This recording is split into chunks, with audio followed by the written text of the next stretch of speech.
بسم اللہ الرحمن الرحیم۔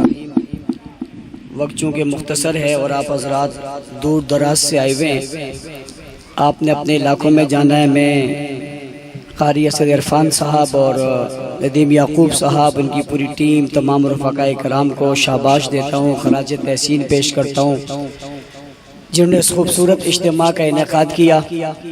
اور تمہید کے بغیر اپنی بات شروع کرنے لگا ہوں۔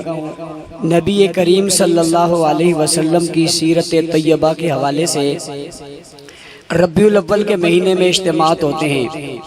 اجتماعات دو طرح کے ہوتے ہیں، کچھ لوگ ولادت کی بات کرتے ہیں، کچھ روز رسالت کی بات کرتے ہیں۔ یہ ایک ہی بات ہے، یہ کوئی اختلاف کی بات نہیں ہے۔ کچھ لوگ ولادت کی بات کرتے ہیں، کچھ لوگ رسالت کی بات کرتے ہیں، سیرت کی بات کرتے ہیں، پھر ولادت کی بات میں وہ حسن کی بات کرتے ہیں، اونٹنی کی بات کرتے ہیں، گھر کی بات کرتے ہیں، مکان کی بات کرتے ہیں، بچپن کی بات کرتے ہیں، اسی بات میں جبرائیل کی بات کرتے ہیں، اسی بات میں گھر کی بات کرتے ہیں، اور دائی کی بات کرتے ہیں، اور محبت کی بات کرتے ہیں، اور تاریکی میں روشنی کی بات کرتے ہیں۔ یہ سب ولادت کے ذہن میں آتا جاتا ہے تاکہ نبی کی یہ والی زندگی بھی کھلے۔ اور کچھ لوگ رسالت کی بات میں آپ کی سیرت کی بات کرتے ہیں، آپ کے کردار کی بات کرتے ہیں، گفتار کی بات کرتے ہیں، اخلاق کی بات کرتے ہیں، اعمال کی بات کرتے ہیں۔ اب توجہ کرنا، اللہ نے حضور کی ولادت کی بات کو بھی باقی رکھنا ہے، رسالت کی بات کو بھی، ولادت کی بات کو بھی باقی رکھنا ہے، رسالت کی بات کو بھی باقی رکھنا ہے۔ اب باقی رکھنے کے لیے اللہ نے ہمیشہ اس کا بندوبست کیا کہ ہر طبقے کو ایک کام دے دیا اور اس کام کے ساتھ لگا رہا۔ اس کی مثال آپ سمجھیں، نبی کریم صلی اللہ علیہ وسلم کی جو پوری سیرت ہے، وہ پوری سیرت معلوم کرنے کے لیے کئی طریقوں کی ضرورت ہے۔ پہلا طریقہ یہ ہے کہ حضور کی سیرت ہے، حضور گھر میں کیسے رہتے تھے، حضور اٹھتے کیسے تھے، حضور بیٹھتے کیسے تھے، حضور کھانا کیسے کھاتے تھے، حضور پانی کیسے پیتے تھے، حضور بیوی کو کیسے بلاتے تھے، حضور بچوں کو کیسے اٹھاتے تھے، حضور پیار کیسے کرتے تھے، حضور محبت کیسے کرتے تھے۔ یہ بات سیرت کی ہے یا نہیں ہے؟ سیرت کی ہے یا نہیں ہے؟ بھئی آپ حضور علیہ السلام کی باہر کی زندگی پہ آ جائیں۔ جناب نبی کریم صلی اللہ علیہ وسلم معاملات کیسے کرتے تھے، معاشرت کیسے کرتے تھے، ہاتھ کیسے ملاتے تھے، وفود سے کیسے ملتے تھے، بات کیسے کرتے تھے، مسجد میں کیسے جاتے تھے، مسجد سے کیسے نکلتے تھے، اور وضو کیسے کرتے تھے، اور باہر کیسے آتے تھے، اور بیت اللہ میں کیسے جاتے تھے، اور میدان میں کیسے گئے تھے، اور تلوار کیسے اٹھائی تھی، اور تیر کیسے اٹھایا تھا، اور نیزہ کیسے چلایا تھا، اور جناب آپ نے پگڑی کیسے پہنی تھی، اور باہر کیسے آئے تھے، اور داخل کیسے ہوئے تھے، اور چلے کیسے تھے، اور رفتار کیسے تھی، اور گفتار کیسی تھی، اور دائیں کون تھا، اور بائیں کون تھا، اور آگے کون تھا، اور پیچھے کون تھا، اور آیا کون تھا، اور گیا کون تھا، اور ملے کس سے تھے، اور کس سے نہیں ملے تھے۔ یہ بھی معاشرے کو اس کی معلوم ہونے کی ضرورت ہے یا نہیں ہے؟ اس کی ضرورت بھی ہے۔ پتہ چلا گھر کی زندگی بھی ضرورت ہے، باہر کی زندگی کی بھی ضرورت ہے، اس لیے کہ زندگی گزارنے کے لیے حضور کی گھر کی زندگی اور باہر کی زندگی دونوں معلوم ہونی چاہیے۔ اور دونوں معلوم ہونے کے لیے اب گھر کا آدمی اندر جا کر معلوم کرے یہ مشکل ہے، گھر کا بندہ باہر آ کر معلوم کرے یہ مشکل ہے، تو زندگی کو محفوظ کیسے بنائے؟ اللہ نے زندگی کو محفوظ بنانے کے لیے دو طبقے بنا دیے، ایک کو گھرانہ کہہ کر گھر دے دیا، اور ایک کو یارانہ کہہ کر محبت دے دی۔ ایک طرف گھرانہ دے دیا، ایک طرف یارانہ دے دیا۔ گھرانے نے گھر کی زندگی کو آگ سے محفوظ کیا۔ رات کو سوتے کیسے، کس پہلو پہ سوتے ہیں، کس پہلو پہ جاگتے ہیں، اٹھ کر کیا کرتے ہیں، بیٹھ کر کیا کرتے ہیں، مسواک کیسے اٹھاتے ہیں، کپڑے کیسے بدلی کرتے ہیں، کرتا کیسے پہنتے ہیں، پگڑی کیسے پہنتے ہیں، لباس کیسے پہنتے ہیں، دایاں ہاتھ کیسے استعمال کرتے ہیں، کھانے میں کیسے بیٹھتے ہیں، لقمہ کیسے توڑتے ہیں، پانی کتنی سانسوں میں پیتے، گھر کا ماحول کیا ہے، گھر کا ماحول کیا ہے، چادر کیسی ہے، چار دیواری کیسی ہے، کمبل کیسی ہے، بستر کیسا ہے، بستر پر کون ہے، آنگن کیسا ہے، کھڑکی کیسی ہے، دخول کیسا ہے، خروج کیسا ہے، یہ زندگی کا شعبہ حضور کا معلوم ہے۔ پوچھنے والا پوچھتا ہے، مولانا سب بتاؤ یہ سب کیسے پتا چلا؟ میں نے بلا درے ببانگے کھول کھلے الفاظ میں کہہ دیا، ان بتانے والوں کو اہل بیت کہتے ہیں۔ کیا کہتے ہیں بھائی، کیا کہتے ہیں؟ یہ جو دنیا میں غلط چورن بیچا جا رہا ہے میں نے اس کی بنیادوں میں ہاتھ ڈال دیے. میں تمہاری زندگی اجیرن کر دوں گا. تو میں بتاؤں گا اس امت کا اہل بیت کے بغیر بھی گزارا نہیں ہے, صحابہ کے بغیر بھی گزارا نہیں ہے.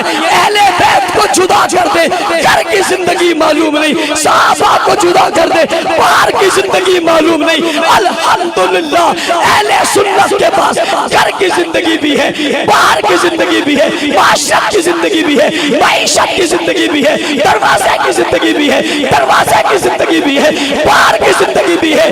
اگر گھر کا ماحول اہل سنت بتاتے ہیں تو بدر کا ماحول بھی اہل سنت بتاتے ہیں. بس اتنا کہتے ہیں جب گھر کے دروازے سے اندر جاؤ تو تمہیں خبر دینے والی کا نام صدیقہ ہے, اور جب باہر بدر کے خیمے میں اندر جاؤ تمہیں بتانے والے کا نام صدیق ہے.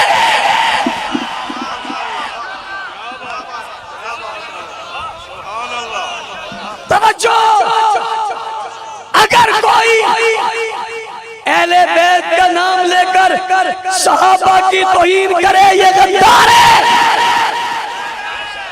اگر کوئی صحابہ کا نام لے کر اہل بیت کی توہین کرے یہ بھی غدار ہے.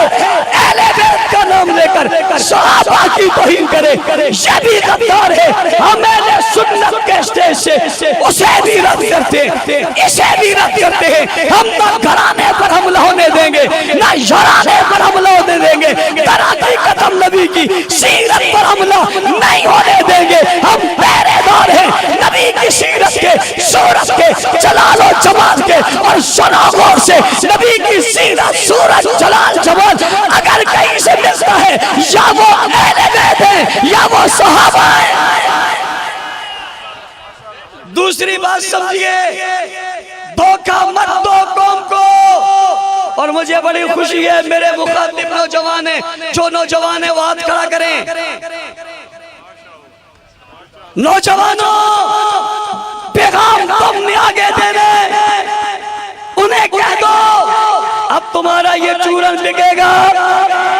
جو بھی صحابہ کا نام لے کر اہل بیت کی توہین کرے اس کا راستہ روکیں گے.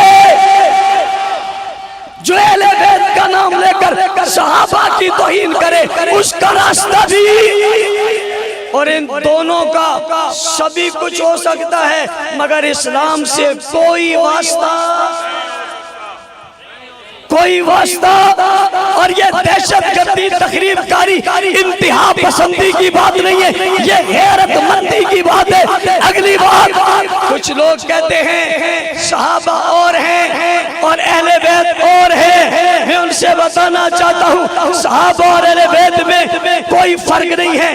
یہ علیحدہ نہیں ہے, علیحدہ گروہ نہیں ہے, علیحدہ مذاہب نہیں ہے, علیحدہ مسالک نہیں ہے, علیحدہ طریقہ نہیں ہے, ان کی سوچ علیحدہ نہیں ہے. کوئی کہے گا اور کیسے, میں نے کہا ان کا کلمہ ایک ہے, ان کی نماز ایک ہے, ان کا روزہ ایک ہے, ان کا عقیدہ ایک ہے, ان کا نبی ایک ہے, ان کا خدا ایک ہے, ان کا دین ایک ہے, ان کی اذان ایک ہے, ان کی نماز ایک ہے. اہل بیت اور صحابہ کی اذان میں, نماز میں, عبادت میں, معاملات میں کوئی اختلاف ہے, کوئی اختلاف ہے. اور یہ مسلمانوں کا عقیدہ ہے. اور ایک بات میں اور اسٹیج پر علماء کی نظر بھی کرنا چاہتا ہوں, اور آپ کے بھی.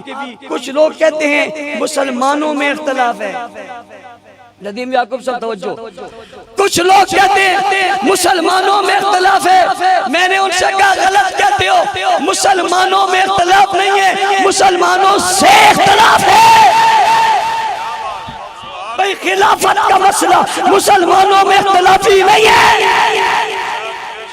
کلمہ مسلمانوں میں اختلافی, قرآن مسلمانوں میں اختلافی, ایمان مسلمانوں میں اختلافی, نماز مسلمانوں میں اختلافی, حج مسلمانوں میں اختلافی, ارکان مسلمانوں میں اختلافی, ایقان مسلمانوں میں اختلافی, عقیدہ مسلمانوں میں اختلافی نہیں ہے. حنبلی, شافعی, مالکی اور جناب حنفی اور دیوبندی اور بریلوی اور مقلد اور غیر مقلد دنیا کے جتنے مسلمان ہیں سب اس بات پہ متفق ہے صحابہ بھی ہمارے ہیں, اہل بیت بھی. جس کو میں یوں کہتا ہوں سنبھال کے رکھو یہ فرقے جو تمہارے ہیں، سنبھال کے رکھو یہ فرقے جو تمہارے ہیں، اہل بیت بھی ہمارے ہیں، صحابہ بھی، کوئی اختلاف ان میں۔ اسی لیے مولانا معاویہ صاحب کہہ رہے تھے پہلا وقت آیا جناب انصار جمع ہوئے، انہوں نے کہا خلیفہ ہم میں سے ہونا چاہیے، اور وہ سعد ہیں، ہم میں سے خلیفہ ہوں گے۔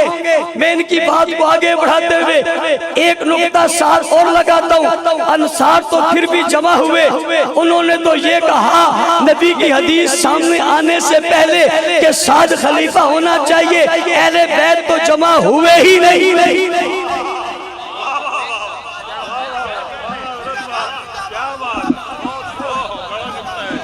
اہل بیت تو جمع، انہوں نے کہا ہی نہیں کہ ہم میں سے بھی کوئی،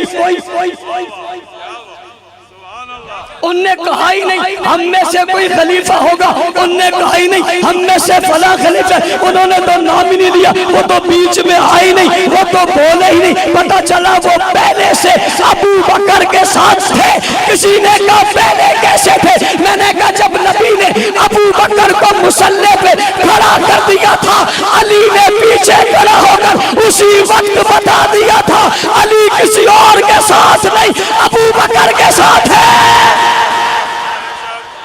اور توجہ کرنے ایک جملے پر، اور یہ جملہ بھی بڑا اہم ہے۔ جب ابو بکر صدیق رضی اللہ عنہ نے مشورہ کیا کہ میرے بعد خلیفہ کس کو ہونا چاہیے، تو حضرت علی نے کہا اگر آپ نے کسی کا نام پیش کیا تو ہم اختلاف کریں گے، اگر آپ نے کسی کا نام پیش کیا تو ہم اختلاف کریں گے، سوائے اس کے ایک آدمی کا اگر نام پیش کرو گے تو علی اختلاف نہیں کرے گا، علی اختلاف نہیں کرے گا، کسی اور کا نام پیش کرو گے اختلاف ہوگا، ایک نام پیش کرو گے اختلاف نہیں ہوگا۔ ابو بکر نے پوچھا وہ کون سا ہے، تو علی کی زبان سے جو نام نکلا ہے اسے کہتے ہیں عمر۔ کیا کہتے ہیں؟ کیا کہتے ہیں؟ عمر ہوگا تو اختلاف نہیں ہوگا، کسی اور کو نہیں مانیں گے سوائے عمر کے۔ ارے بابا یہ تو علیحدہ ہوا ہی نہیں، انہوں نے میٹنگ ہی نہیں کی، کوئی نام پیش ہی نہیں کیا، میدان میں آئے ہی نہیں۔ پوچھنا چاہتا ہوں ایک سوال ہے تشیع جوانوں سے۔ ابھی ایک بچہ مجھے ملا، اس نے کہا مولانا صاحب میرا پورا خاندان شیعہ ہے، آپ کے سوال سنتا رہتا ہوں، سن کر میں سنی ہو گیا ہوں، سن کر میں آپ سوال ہی ایسا اٹھا سکتے، میں سوال اٹھا رہا ہوں کہ جناب انصار جب بیٹھے ابو بکر گئے، ابو بکر نے حدیث سنائی کہ خلیفہ کس سے ہوگا؟ کس سے ہوگا؟ قریشی ہوگا۔ ان کو بات یاد آ گئی، ان نے تسلیم کر لیا۔ کیا کر لیا؟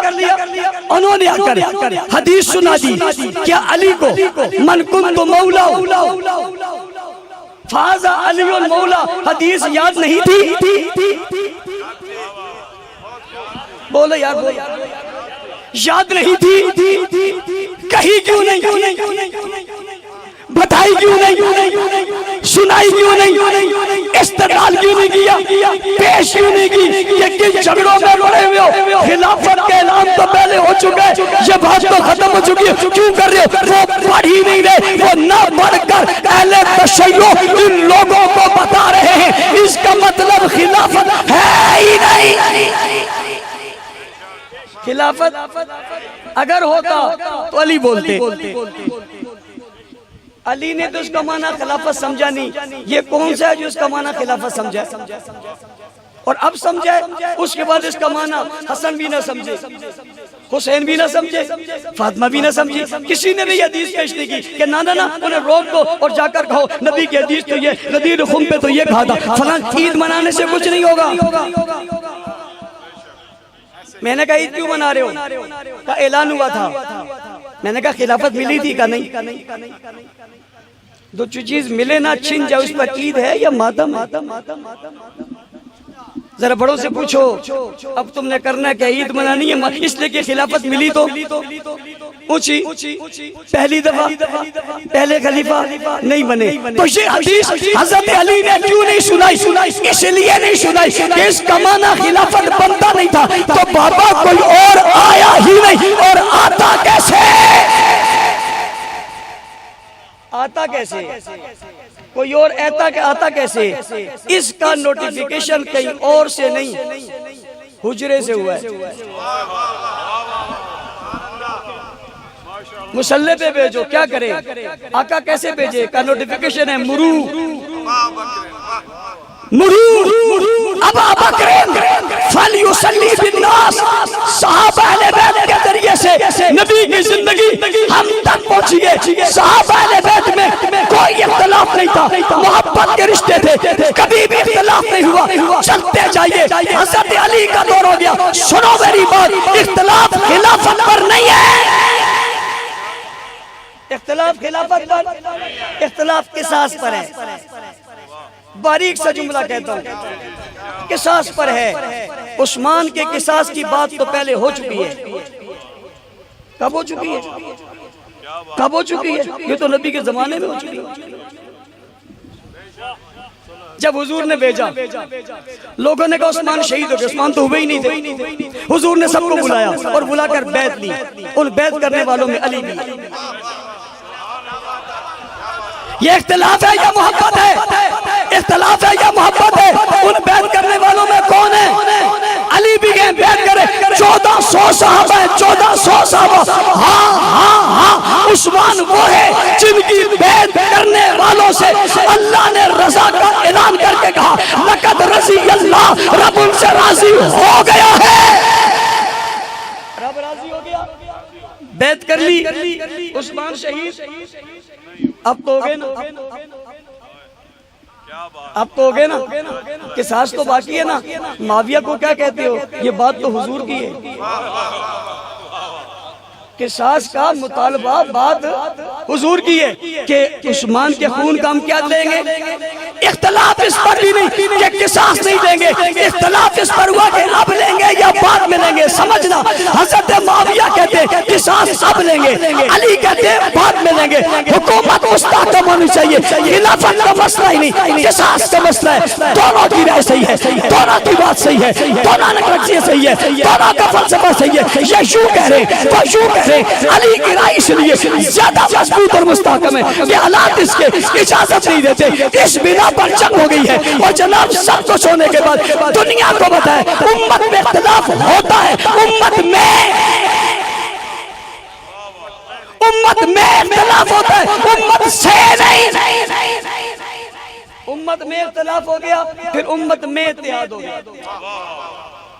امت میں اختلاف ہو گیا، پھر امت میں اتحاد ہو گیا۔ امت میں اتحاد کیسے ہوا؟ پھر نبی کے نواسے نے، جگر گوشائے بطول نے، علی کے خون نے، فاطمہ الزہرا کے لخت جگر نے، یعنی سیدنا حسن نے، یعنی جناب سرور کونین کے خاندان کے ایک پھول نے اپنا ہاتھ آگے بڑھایا اور حضرت معاویہ کے ہاتھ پر بیعت کر کے بکھری ہوئی امت کو ایک کر دیا، اور آج تک امت ایک ہے۔ وہ شخص امت میں نہیں، وہ شخص امت میں نہیں جو حسن اور معاویہ کی صلح کو مانتا نہیں۔ ایک آدمی نے مجھے کہا 3 ملکوں کی آپس میں معاہدہ ہوا ہے، ایک طبقے کو تکلیف ہو گئی۔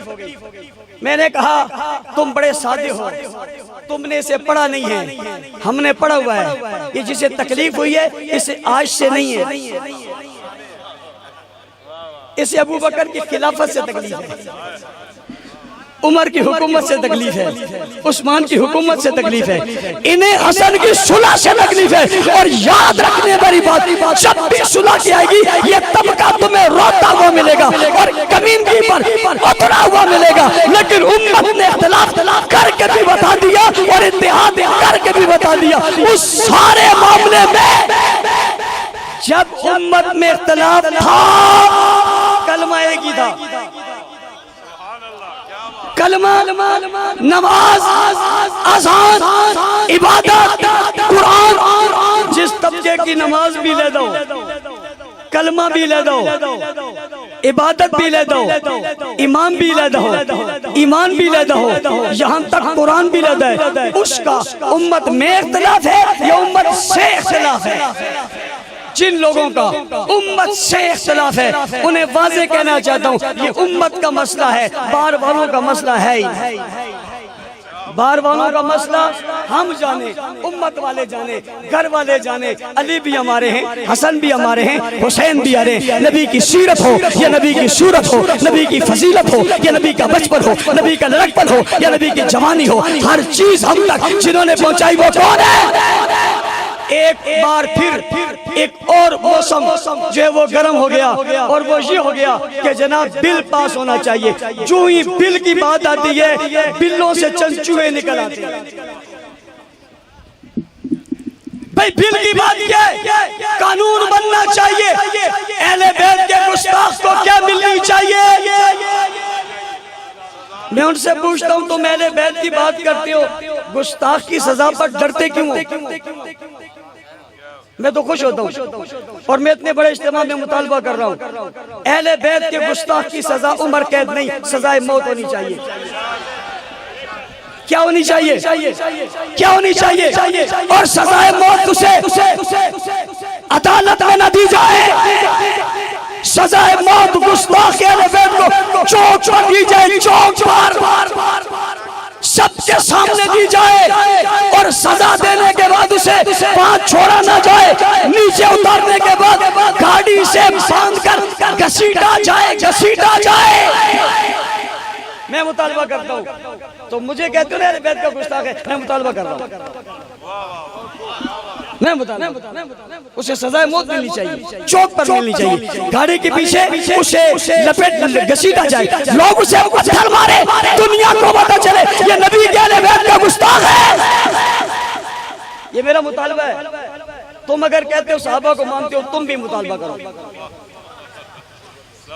تم مطالبہ کرو کہ صحابہ کے گستاخ کو سزائے عمر قید نہیں، سزائے موت ملنی چاہیے۔ اسے چوک پر نہیں، اسے گھاٹ میں نہیں، چوک پر پھانسی دینی چاہیے، اسے گھسیٹا جانا چاہیے۔ آپ کو مطالبہ منظور ہے یا منظور نہیں ہے؟ یوں نہیں، جیبوں سے موبائل نکالیں، لائٹیں جلائیں، یہ کھڑے تھوڑے بیٹھ جائیں، بڑی دیر سے کھڑے ہیں، یہ تھکے ایک دفعہ بیٹھ جائیں، لائٹیں جلانے کے لیے بیٹھ جائیں، اور بیٹھ کر لائٹیں جلائیں، پیچھے جو کھڑے ہیں وہ بھی جلائیں، جزاک اللہ۔ ایک منٹ میں ایک ماحول بناتے ہیں، جزاک اللہ۔ وہ پیچھے والے بھی لائٹیں جلا لیں، جو کھڑے ہیں وہ بھی لائٹیں جلا لیں، پیچھے والے بھی لائٹیں جلائیں۔ مطالبہ کر رہے ہیں ہمارے، بیٹھ کے، کھڑا کوئی نہ، بیٹھ کے، او بھائی چوپی والے بیٹھ۔ یہ مطالبہ منظور ہے آپ کو؟ یہ مطالبہ منظور ہے؟ سزائے موت ہونی چاہیے۔ کہتے ہیں جی قانون کا غلط استعمال ہوگا، میں نے کہا زبان کا غلط استعمال روک دو، قانون کا غلط استعمال نہیں ہوگا۔ تمہاری زبان کا غلط استعمال ہے، عقیدے کا غلط استعمال ہے، اور ہمارے پاس کراچی سے لے کر دل تک ہزاروں جو ہے وہ ایف آئی آر موجود ہے، تمہاری گستاخیاں موجود ہے، چھوٹوں کی بھی بڑوں کی بھی موجود ہے، جن نے گستاخیاں کی ہے۔ ایسے گستاخوں کو سزا ملنی چاہیے نہیں ملنی چاہیے؟ ملنی چاہیے نہیں ملنی چاہیے؟ ہم صاحب اہل بیت کے لوگ کریں، ہم کہتے ہیں سزا ملنی چاہیے، سزائے موت ملنی چاہیے، قانون پاس ہونا چاہیے۔ قانون دانوں، سیاستدانوں، حکمرانوں، میں قانون کی بات کر رہا ہوں، قانون کی، عقل کے اندھوں میں قانون کی بات کر رہا ہوں، قانون کی، کس کی؟ صاحب اور اہل بیت کے قانون کی، تاکہ بدامنی ختم ہو۔ جو قانون کی بات نہیں کر رہے وہ بدامنی پھیلا رہے، ان بدامنوں کا راستہ روکو گے، کیا روکیں گے؟ ہم مدح صحابہ کی ایک دھوم مچا دیں گے، یہ جذبہ ایمانی عالم کو دکھا دیں گے۔ یوں نہیں، ہاتھ کھڑا کریں، مکہ بنائیں، نعرہ لگائیں، صحابہ صحابہ صحابہ صحابہ صحابہ صحابہ صحابہ صحابہ صحابہ